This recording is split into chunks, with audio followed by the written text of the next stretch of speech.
So I'll make a brief announcement for everybody who tunes in from the virtual world.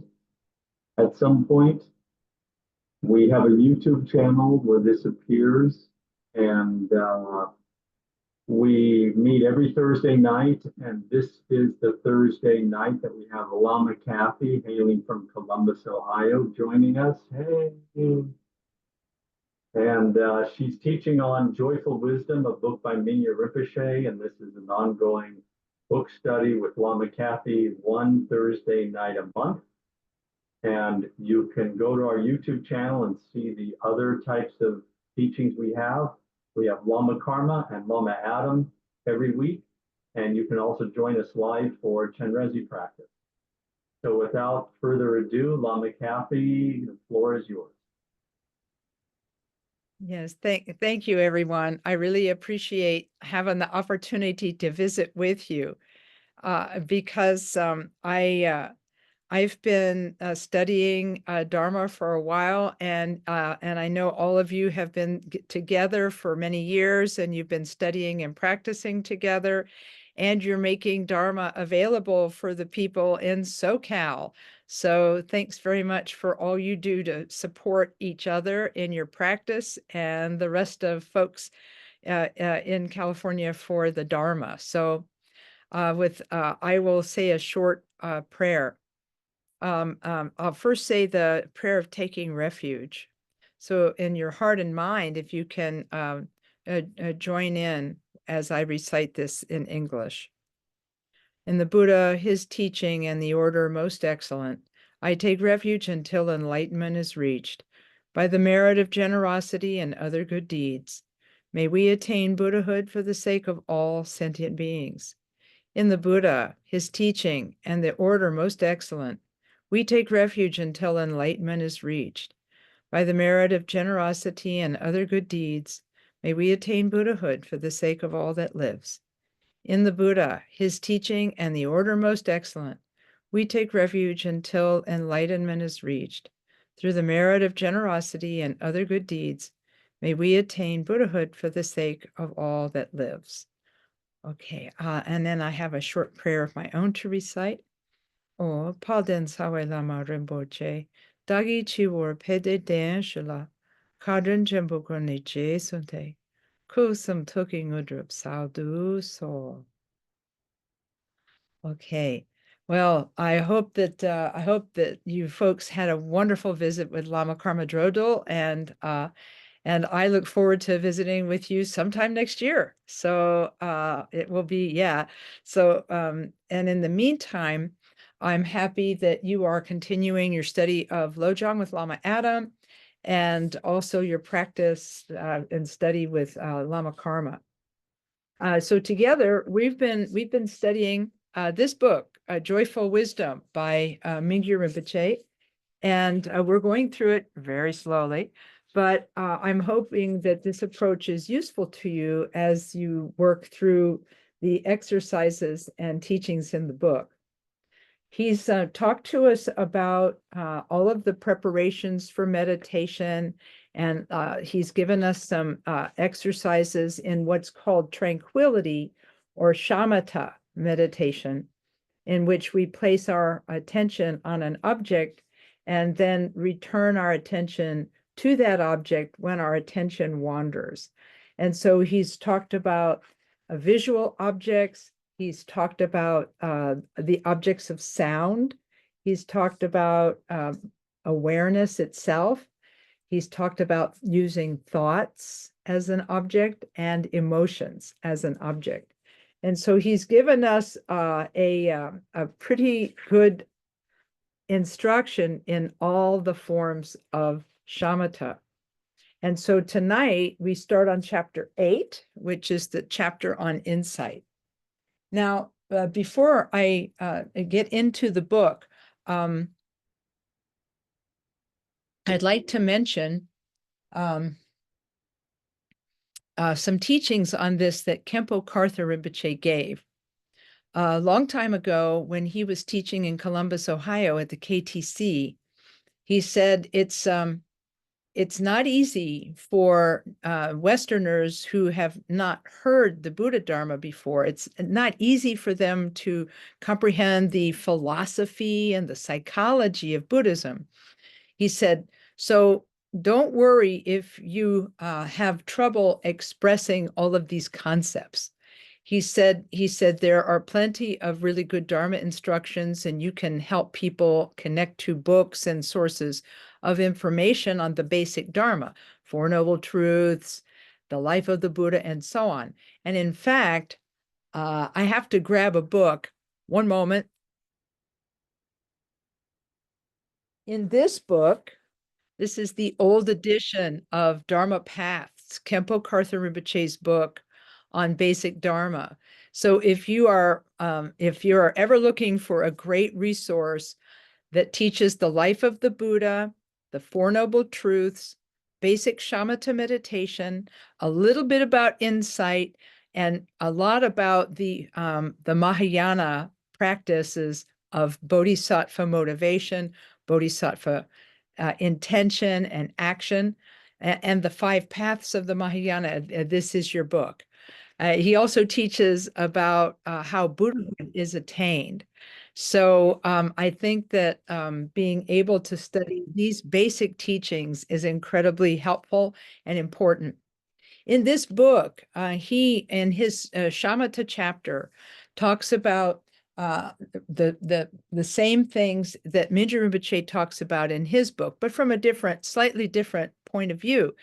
And one of the things he says is that when we are learning about the practices of meditation, he said it's good to do a little bit of meditation every day if we can. And it's really good to work with a group. And it's really good to work with a teacher. These are things that Mingyur Rinpoche, of course, also says in his book on joyful wisdom. But before going on, I wanted to mention something he said. Remember, I said that Rinpoche was talking about how a lot of Westerners may not be familiar with all of the philosophies and psychologies of Buddhism, but he said if you can teach them how to sit and meditate, if you can teach them how to observe the breath or observe sound or observe visual objects and return attention again and again and again and again, practicing shamatha, he said, is actually going to be incredibly helpful for them. Because he said, when a person sits and allows their mind to come to rest, when their mind comes to rest, he said, many of them, even first-time practitioners, he said, might actually be able to experience their mind in a different way than they have ever experienced it before. And I think this is true for many of us, maybe not the first time we meditate, but at some point when we first learn the techniques of shamatha meditation, this calm abiding practice, being able to return our attention to, let's use the breath as the object. Let's say that the breath is our object. We're sitting and we're being with the breath, and then something arises, some thought arises, and it distracts us. And then for a moment, we're sort of reborn in the world of that thought. And then suddenly we realize we're thinking, we step outside the thought and we allow it to drop and we return our attention to the breath. What happens to that thought is that for many of us, for the very first time, we see a thought disappear. And in the disappearance of that thought, just for that one moment, we have an experience of our mind that's different. It's an experience of our mind beyond thought. And so as a way, what Rinpoche said about this experience, he said, is that for many people, this is their first taste of understanding what mind is.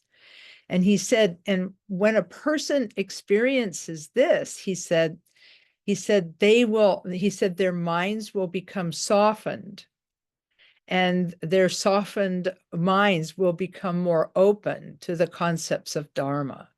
And so he said, don't worry if you have trouble yourself explaining the teachings of Dharma. He said, don't worry. He said, just learn how to teach people to sit with them and help them process their experience. And he said, over time, gradually, the people will become more, their minds will become more relaxed and open and more able to understand the Dharma. So anyhow, I just thought I would throw that in there here at the beginning so that you would get an idea of what Rinpoche said about shamatha. Now, in my own personal experience with doing shamatha, I think for me, the important part of shamatha for me was noticing that I could let go of a thought. And the moment that I let go of a thought and it disappeared, I felt some freedom, for lack of a better word. It was very freeing for me because I realized that I didn't have to think that thought. I didn't have to follow where that thought was taking me. And in that moment, I realized that all of my concepts about who I was and what this world is, I began to see that it all arose with thought. It lasted for a moment with thought, and then it disappeared with thought. So the first words of the Buddha's book of sayings, the Dhammapada, what does he say? We are what we think. All that we are arises with our thoughts, and with our thoughts, we make the world. And so this means that if we want to have an impact on how we experience the world, we can do that by allowing the mind to come to rest. If we want to have an impact on our experience, we need to have an impact on our mind. And so if we can work with the mind, then we can begin to work with experience.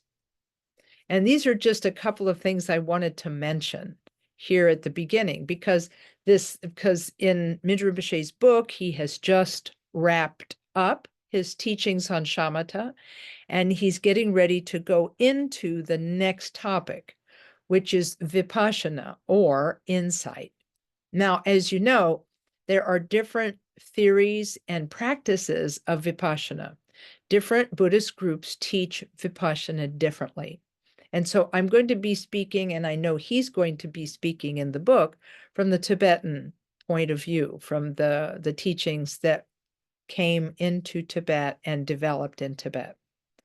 So I remember when His Eminence Tai Situ Rinpoche, the guru of the current Karmapa, when he gave a teaching on vipassana, Tibetan vipassana, he said it's slightly different in terms of technique and so on. And he said that that the two main systems of vipassana meditation, actually there are three, are known as the Great Middle Way, the Great Perfection, and the Great Seal, as in the seal of authenticity on a document. The Great Middle Way is sometimes called Madhyamaka. And then the second is the Great Perfection, which is known by its Tibetan name, Dzogchen. And the third is the Mahamudra, which is the type of vipassana and shamatha and vipassana taught in the Karma-Kagyu tradition. So, anyway, I wanted to just give a little bit of insight into insight. And now we can join Mingyur Rinpoche in chapter 8 and see what he has to say about vipassana. Chapter 8 on insight, he said, he starts by quoting Friedrich Capra, who wrote in the Tao of Physics, this may not be from that book, but he wrote that book. He said, after concentrated intellectual activity, the intuitive mind seems to take over and can produce the sudden clarifying insights, which give so much joy and delight. And I think he's referring here to spiritual practice. Now, Mingyur Rinpoche begins this chapter by saying, it used to be fairly common for Buddhist practitioners to meditate in charnel grounds, areas that are covered with human bones and decaying corpses. The practitioners would spend nights, which some consider the most frightening and uncertain hours, during which sights, even under a full moon, are unclear, and sounds like the rattling of wind or the rustling through bones or the wailing of a dog cannot be readily identified. The aim of this practice was to confront their own attachment to their bodies, desires, hopes, and fears, and gain a deep experience of impermanence and emptiness. And so then he goes on to tell a story about a practitioner, a monk who had gone to the charnel grounds and staked a purba, a ritual knife representing the stability of awareness, into the ground, into a heap, in front of a heap of bones. He sat quietly looking at the bones, meditating on the impermanence of life and the emptiness from which all experience arises. Then he heard a noise nearby, a howling that frightened him. He started to run away, but somehow in the dark, he had stuck his purbu through the hem of his monastic robes that were anchoring him to the ground. He couldn't run, he couldn't move, and he was terrified. This is it, he thought. I'm going to die now. An instant later, he realized, that's what I came here to learn. There was no me, no I, and no monk, just a pile of bones surrounded by decaying flesh, moved by ideas, emotions, and physical sensations. The monk pulled up his purbu, his dagger, and walked home to his monastery, but with a deeper experience of emptiness. This doesn't, and then Mingyur Rinpoche, after telling this sort of harrowing story, he becomes a bit practical. And he says, that doesn't mean that in order to understand impermanence and emptiness, you have to go to a cemetery, stick a knife in your pant cuffs or the hem of your skirt or a shoe and experience the terror over not being able to move. He said, we experience enough terror as well as uncertainty, attachment, and aversion in our daily lives, as well as at work, in relationships, and watching children go off to school. The question is, who is experiencing terror? Who is uncertain? Where does desire or jealousy, confusion, loneliness, or despair, where does it live? Where do these various identities, mother, child, employee, boss, and so on, where do they come from? Where do they go when they pass? Where do they exist when we experience them? That's a lot of questions. That's a lot of questions. And I am guessing that I really appreciate what he had to say. He said, we don't have to go staking our clothes to to the ground in a cemetery in order to have a face-to-face confrontation with fear and terror. He said, we have these feelings naturally every single day because we lack certainty about everything in our life. And so we don't have to go that far to be terrified. And so he said, what we need to do is look inside and see what these identities are made of. I remember, in fact, I was just talking to a friend today about a conversation I had with a scientist a number of years ago. He was saying that we had a lovely conversation. He had been coming to the Buddhist Center in Columbus for a while, and he was getting ready to move to another city. I think that was what was happening. And he wanted to not just leave Columbus, he wanted to leave the study of Tibetan Buddhism. He said, "No," he says, "I'm a scientist." He said, "I'm a scientist and I believe in science." He said, "And looking at the walls of a Tibetan temple, I see all these pictures of gurus and all of these pictures of bodhisattvas and Buddhas and things like that." He said, "That's a lot of supernatural nonsense," he said. And he said, "I'm a scientist, and that's not, I don't believe in any of that." So he said, "I hope you don't mind, but I'm not going to be coming back." And I said, "No, it's fine. Yeah, it's fine. Oh yeah, no problem, no problem." I said, "Enjoy." He said, "I'm going to go study with the people who don't have any of these things on the wall." And he said, "I'm going to go to a Zen temple, or I'm going to go someplace else, and this, that, and the other thing. And I'm just going to get away from all of this and just practice meditation." And I said, "Fabulous. That's really good." And then I said one more thing. I said, "We're always going to be here, so you're welcome to come back anytime. And I understand your concern about what you see as being supernatural. And I understand how difficult it is to understand what enlightenment is, and that enlightenment exists. And if enlightenment exists, what it might look like. Is this what enlightenment looks like? Are the images of the Buddhas and Bodhisattvas and the pictures of the gurus and so forth? Is that what enlightenment looks like? Does that help us? Maybe it does. Maybe it doesn't. But we all have Buddha nature. So this means we all have the potential to become Buddhas. And I said, even scientists have Buddha nature, and they have the potential to become Buddhas. I said, so enjoy your practice, enjoy learning and studying and practicing elsewhere. I said, but I do want to say one thing, and that is the Buddha and his teachings question all self-identity. They question self-identity. And so at some point, regardless of who you study with or where you go, I think that it's possible, and you need to be warned in advance, that someone may ask you to look at who thinks that he's a scientist and who.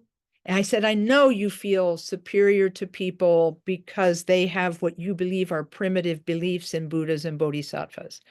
I understand that that allows you to feel superior to them, but at some point, someone may ask you to question that identity, and you have to be ready to have your identity as a superior scientist questioned. I said, I'm not saying it will happen. I'm just saying it could happen. And if it does happen, don't be offended. It's just part of the Buddhist examination of all concepts. And he didn't seem to understand what I was saying. So it's okay. I think it's fine. And I'm sure he is somewhere studying now and doing really well. But it was one of those situations that gave me an illustrative story so I thank him for that, for giving me this illustrative story about how self-identity really animates the things we think and the things we say and the things we do. And so we've got lots of self-identities. I'm this person, I have this education, I've been to this place, I've done these things, and I have a belief about myself. And this belief about myself is something that I created very carefully over many years. And this is why when somebody questions my identity, I have part of my mind that reacts and gets a little angry, a little upset. You're like, oh, how dare they question my identity? I think I'm really good and they say I'm bad, and so forth and so on. I don't know if this happens to any of you, but it happens to me. So this self-identity can be a problem. And so what we have to do is we have to find a way to safely examine self-identity in a way that we can allow ourselves to see it. And if you remember, I was talking about shamatha meditation and how I had that one little tiny insight when I let a thought go and it disappeared. And I realized in that moment that that thought was just one of an endless stream of thoughts that I've been having ever since I can remember. And these thoughts were what my personality was made of. My self-identity was made of these thoughts. And these thoughts were nothing at all, and they could disappear like that. And so this was what gave me both happiness and a little hope, because if any thought could disappear, this means that all self-identity could be reconfigured. It could be reconstructed. I could change how I thought about myself. I could change how I thought about others. That my self-identity could gradually be changed. And I remembered something that Khenpo Karthar Rinpoche once said. He said, we come to Buddhism, we come to Dharma with a lot of bad habits, selfishness and everything that comes from selfishness, and negativity and everything that comes from that. And he said, so we start with all these bad habits, and then applying Buddhist ethics, we replace those bad habits with good habits. And then he said, eventually we go beyond habit altogether into wisdom. And that was a good, I guess you could say, summary of the Buddhist path from his point of view, what he was telling us. We start with bad habits, we replace bad ones with good ones, and then through meditation, we go beyond habit altogether. So anyway, I have one other story, and I told this story before, so I apologize. It's a repeat. But I remember when Khenpo Rinpoche was teaching about the bodhisattvas. This is the Bodhisattva Tara in the picture behind me. But he was teaching on the Bodhisattva of wisdom, Manjushri. And the one that gets a lot of airtime, if you want to call it that, in Shanti Deva's book, Guide to the Bodhisattva's Way of Life. He talks about Manjushri quite a bit. But Rinpoche was teaching us how to meditate on ourselves as Manjushri. And during the question period, a man put up his hand and he said, Rinpoche, I think there's something not quite right about this. He said, it's almost like you're asking us to be dishonest. And he said, because I look in the mirror and I don't see the Bodhisattva Manjushri. I see me, and I am not the Bodhisattva Manjushri. So it seems dishonest to me to close my eyes and imagine that I have the crown and the head, the hair and the body and that I'm made of light and so forth, that I look like Manjushri. He says, that seems really dishonest. And Rinpoche, through his translator, gave an incredibly simple answer. He said to the man, I understand why you would say that, and I understand how you can think that. He said, but he said, you've made up who you think you are right now. You've made it up completely. You've made up who you think you are right now. So why couldn't you be Manjushri? Why couldn't you be a bodhisattva? And he said, and in fact, I guess he was a great debater at monastic college. He said, and furthermore, he said, in a way, seeing yourself as Manjushri, he said, is more honest, because it is closer. Your identity as who you are now is very samsaric. and very confused. He said, but imagining that you are Manjushri is actually closer to who you really are in your Buddha nature. So he said, I'm going to argue with you, he said, and I'm going to say that it's more honest to see yourself as a bodhisattva.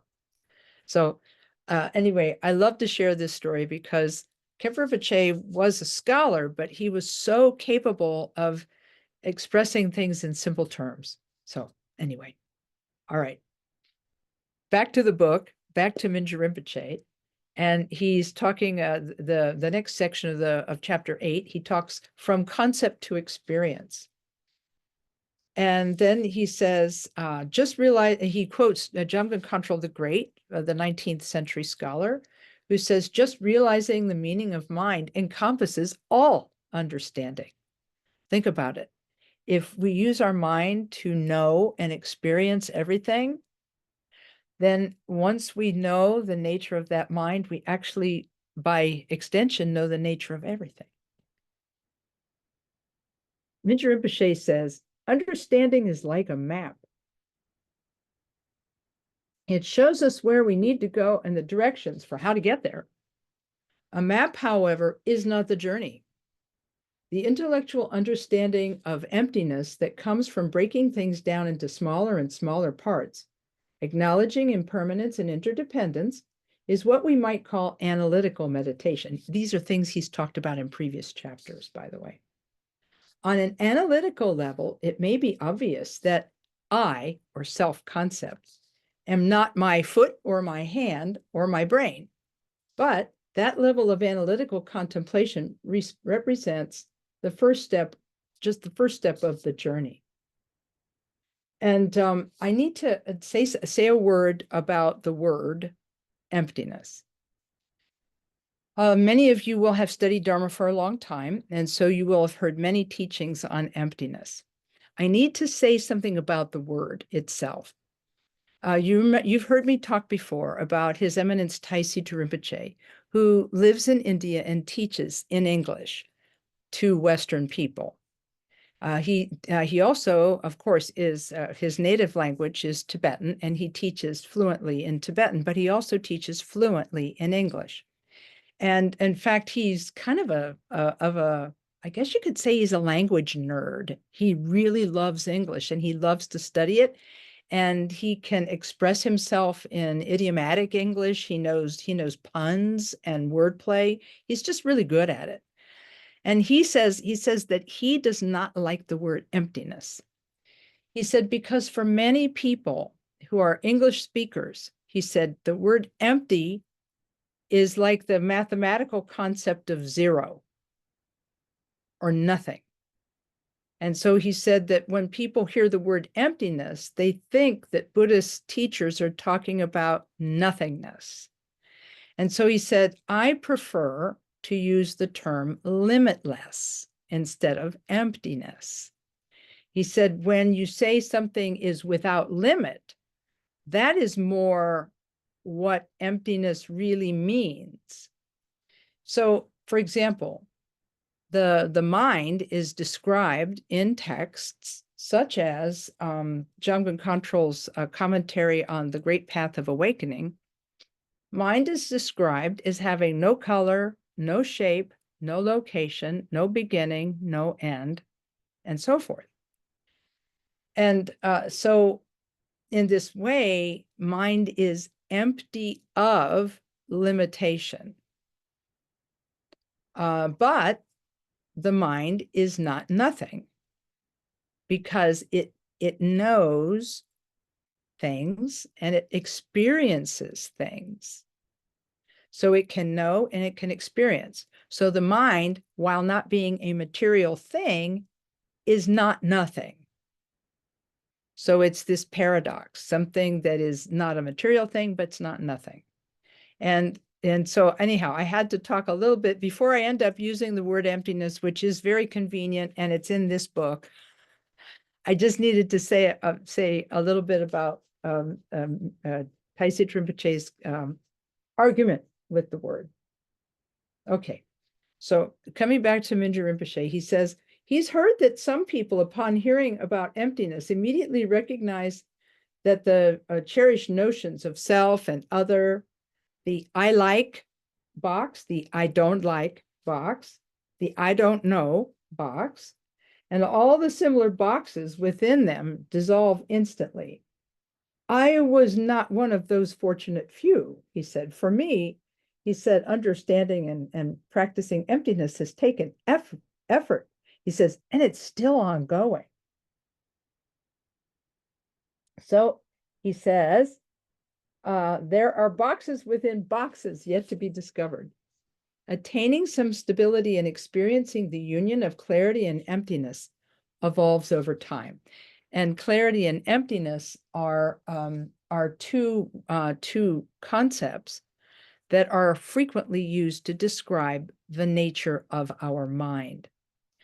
Emptiness means that mind is not a material thing, and clarity, which is sometimes also called radiance or luminosity, is mind's, it's a descriptive term that refers to mind's ability to know and to experience.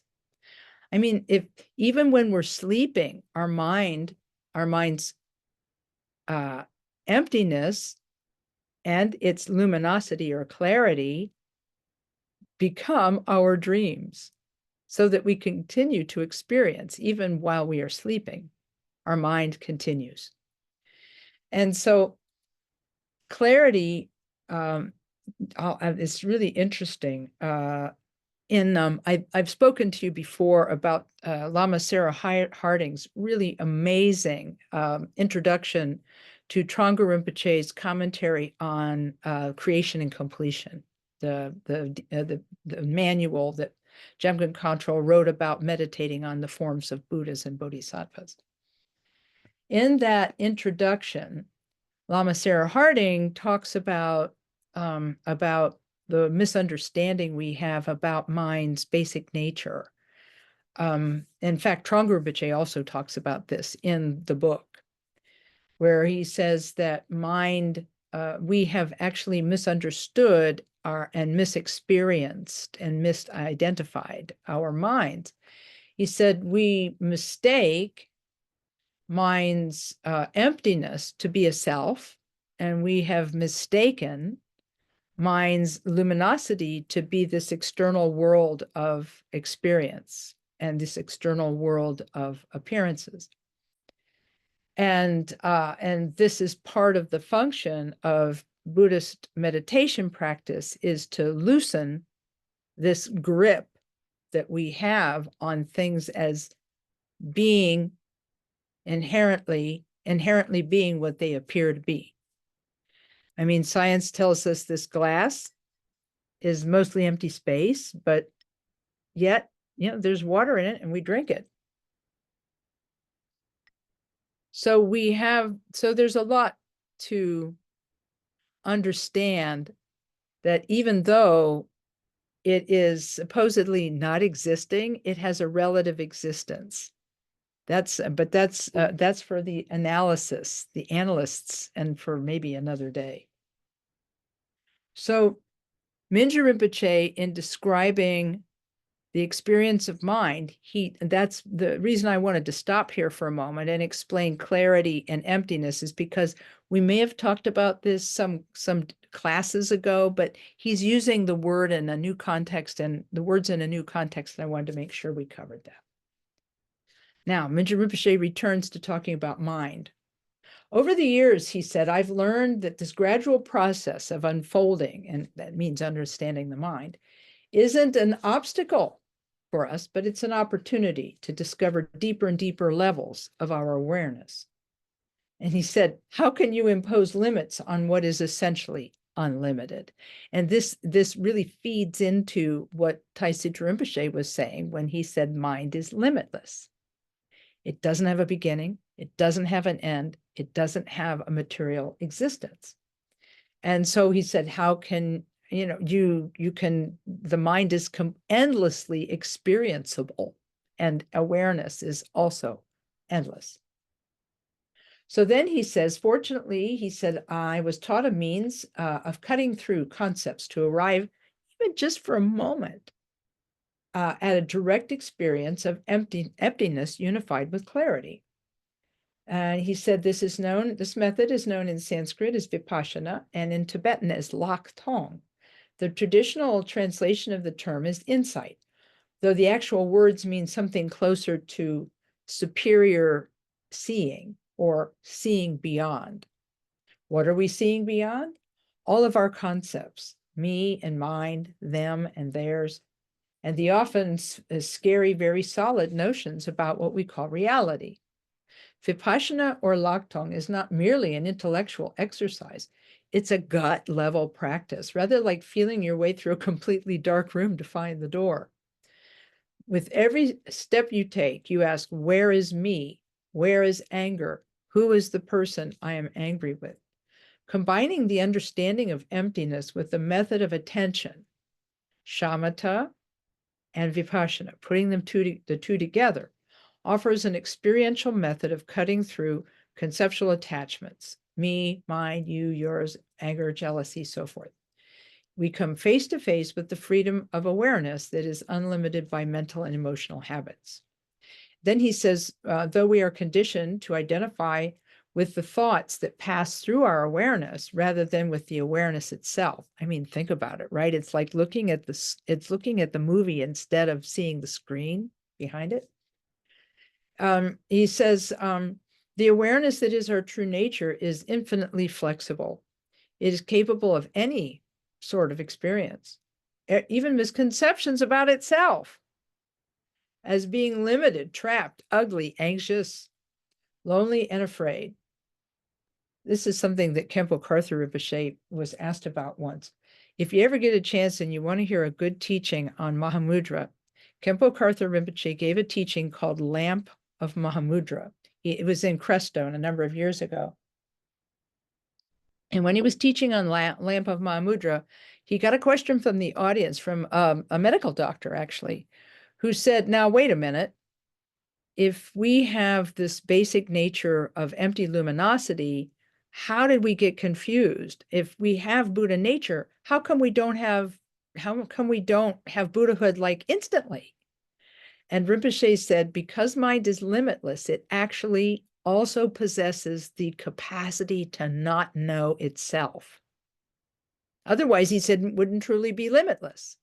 So he said this mere sheen of ignorance, like the oil slick on a puddle, this mere sheen of ignorance has covered our Buddha nature for lifetime after lifetime after lifetime, going back to beginningless time. And he said it's the job of Buddhist practice to dispel that mere sheen of ignorance so mind can experience itself clearly. And this is something that Mingyur Rinpoche is getting at in this paragraph. One student expressed it this way. Mingyur Rinpoche says, when we begin to identify with timeless, pristine awareness, rather than with thoughts, feelings, and sensations that pass through it, we've taken the first step toward facing the freedom of our true nature. One student expressed it this way. The student said, when I was going through divorce, I worked very hard at being aware of the pain, and I broke it into little pieces, looking at the thoughts that came up. And I thought a lot about my pain, and my soon-to-be ex-husband must be experiencing, and the pain that other people in our situation were probably feeling. And I realized I wasn't alone. And the idea of what they might be going through without the benefit of looking at their sorrow made me want them to feel better. Working with the pain like this, she said, I gradually came to experience, not just intellectually, but on an intuitive, yes, this is how it is kind of way, that I was not my pain. Whoever or whatever I was an observer of my thoughts and feelings and the physical sensations that often accompanied them.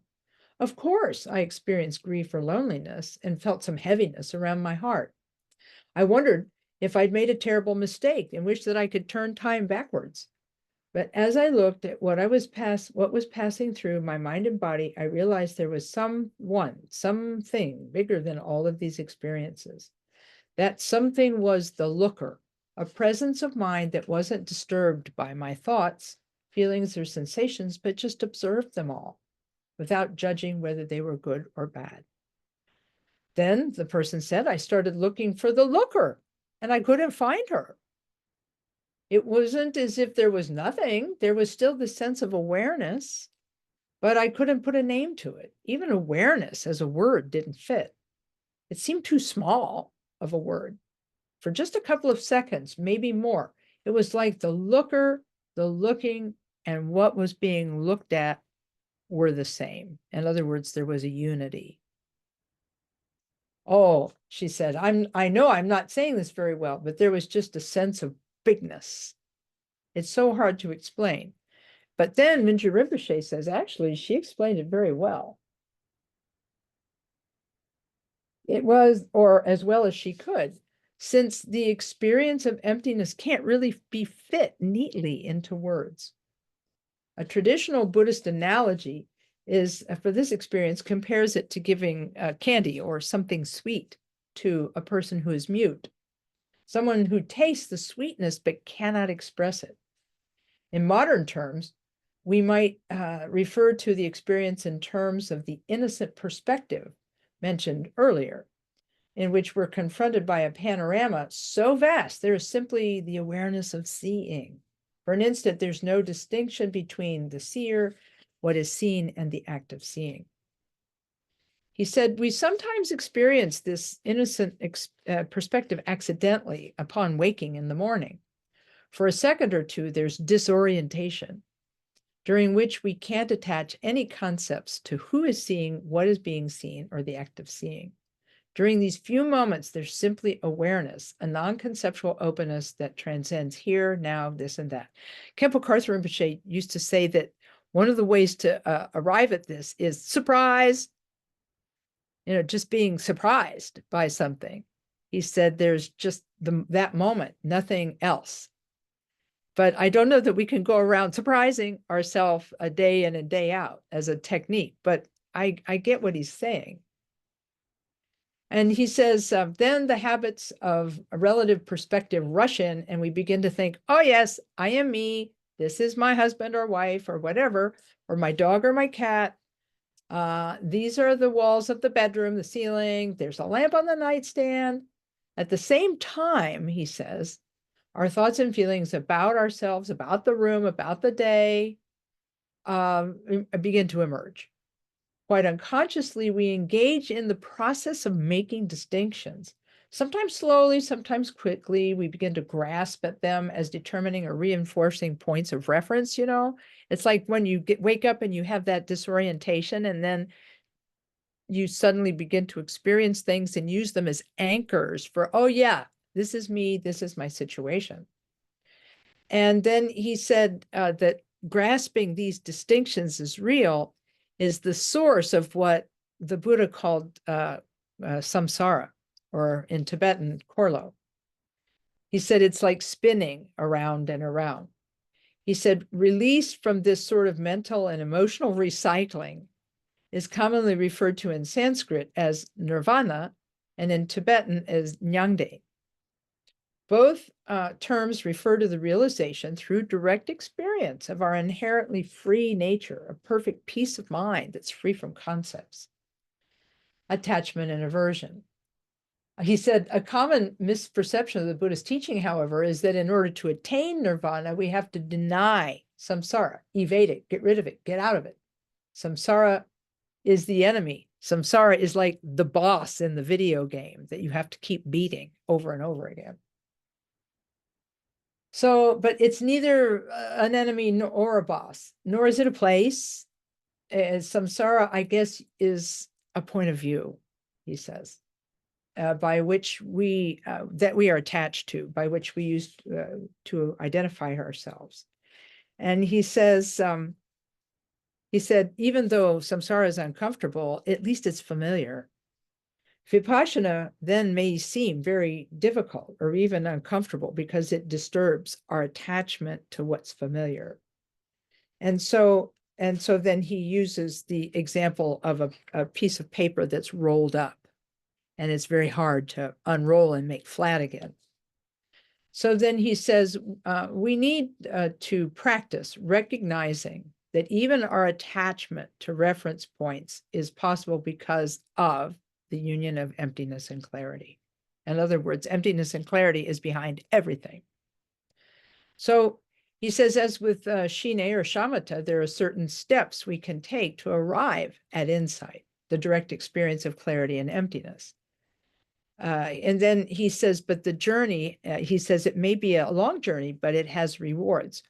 So he starts by using the question, who am I?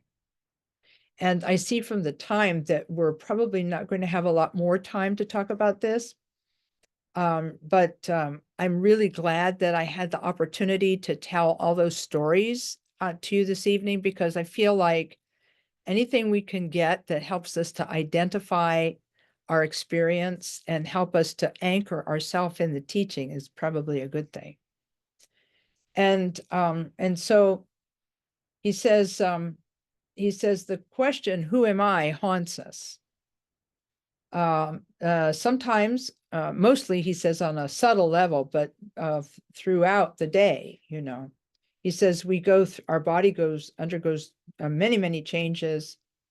And he said we act as if we have an eye to protect, avoiding pain and seeking comfort and stability.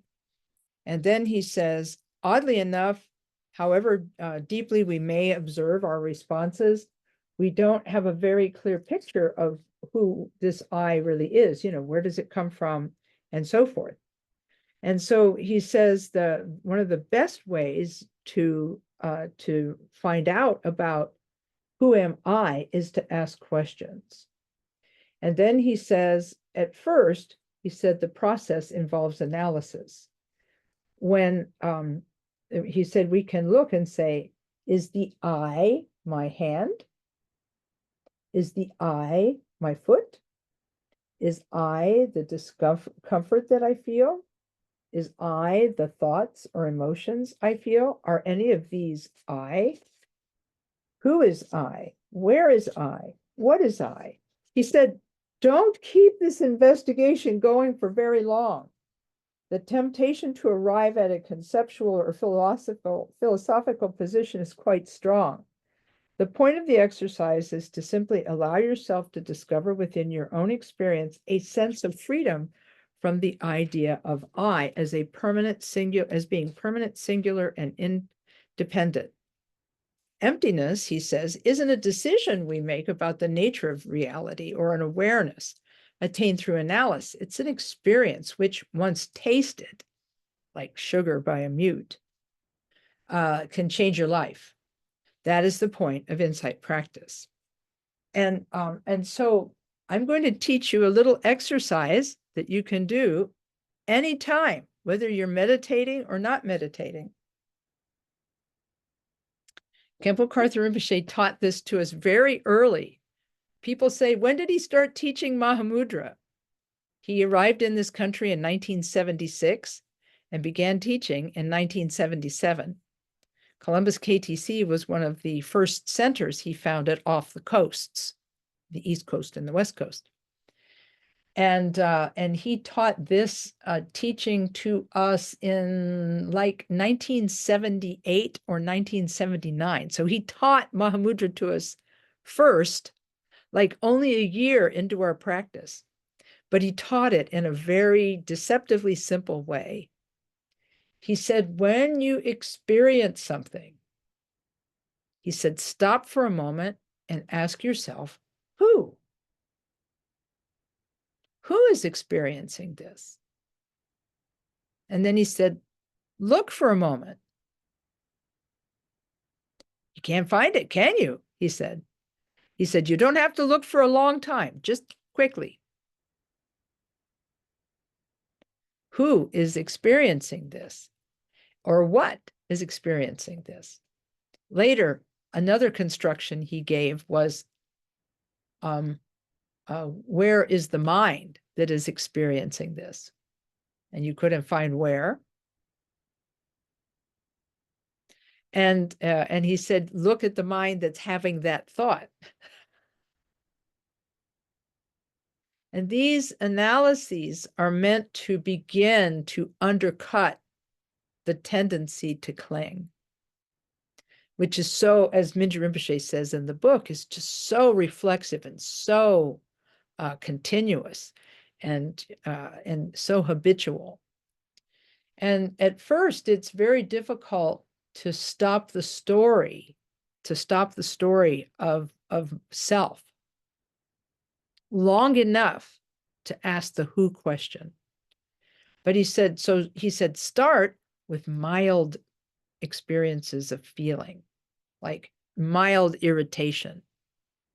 Who's the one who's feeling that? And you attempt to see it. You turn your attention to that. You're not going to see it with your eyes. You turn your attention to that who question, just like you turn your attention back to the breath after your attention has wandered. And so using this exercise of who, using the American football language, it's a timeout. It provides a timeout to the regularly scheduled run-on sentence that is our thoughts. We interrupt the usual conceptual mind when we ask who, and we turn the mind back to look at itself. And there's nothing there, which shouldn't surprise us. Now, I know I ran a little long tonight. I apologize for that. But I'm hoping that, that this has been helpful, and that I'm happy to be able to give you the who exercise that Rinpoche gave us, which is incredibly similar to the who exercise that is in chapter 8 of this book. And the next time we get together, I'll ask you how that went. You might have to remind me that that's where I'm starting, okay? Because I may forget. The gray hair causes me to think differently sometimes. And if you end up trying this exercise, and I really hope you'll try it. Again, don't do this for a long time, just briefly. Who's thinking this? And you won't see anything, because the longer you try to see something, he said, Rinpoche said, don't do it like that. Just look right then. And after a while, you'll begin to realize that the idea of me and mine and thoughts and stuff like that, when you take a time out from them, it's a pretty powerful thing. Guys, I know that I'm running a little late. What do you think we should do? Should we try for questions, or should we do that next time? Or what's your pleasure, folks? Questions if possible. Max, I see you're thinking. He's got his busy light on. Let me ask him. A brief question, please. So Lama Kathy doesn't have to stay up too late. Yeah, okay. Brief question. So I think was that Kira? Yes. Okay, you're going to be our questioner tonight. Go for it. My question is pretty brief. Like, who is thinking that when we're thinking of ourselves? Isn't it great that we don't know who we are at a certain point? Having thought of ourselves in a certain way with a certain identity, when we're able to just drop that identity, and who cares? Yeah. I think that's amazing. It reminds, go ahead. Yes. Oh, I was going to say the example you gave of the scientist. Yeah. Really was an example of how being a scientist and identifying with that title limited his perception and made his mind rigid about quote unquote spiritual representations and artwork. And And isn't it interesting that there's, you know what Situ Rinpoche said? He said, just building on what you just said, you're absolutely right. Because I don't think he even saw that as a framework that he was using, which is wild, because he was also a psychologist. And so this is just, it fascinates the heck out of me, right? Me Totally too. fascinates me. He was a researcher. He was a researcher. Mhm. He was not in practice, but he was a researcher. So anyway, so I just found it really, really interesting, right? And so Situ Rinpoche, remember he used the word limitless to describe mind and so forth. Of He said course. we take the biggest thing in the world, which is limitless awareness and mind. And he says, and what do we do with it out of habit? He said, we don't feel safe. I don't know if that was how he put it. Well, it's like we don't feel safe with all that limitlessness. He says, so what do we do? But we take that limitlessness and he said, we squeeze it down into the smallest possible space. And we call that me or I. You know, he said it's ego, right? We take this vast thing and then we just squeeze it down and make it into this tiny thing. And it just his use of analogy in that way just it was super. But I'm sorry, Kira, did you have something else or was that the point? Well, the other else is the paradox about the scientist, because science is now proof and doing, you know, researching and brain scanning monks and so forth. We're now learning that everything the Tibetans knew 2,500 years ago or whatever it was about death, dying, about the process of dying, about the brain, about health, about so many things, is absolutely light years beyond where we've been until now. So yeah, it's very interesting. And it really is like, I don't know how to word this exactly.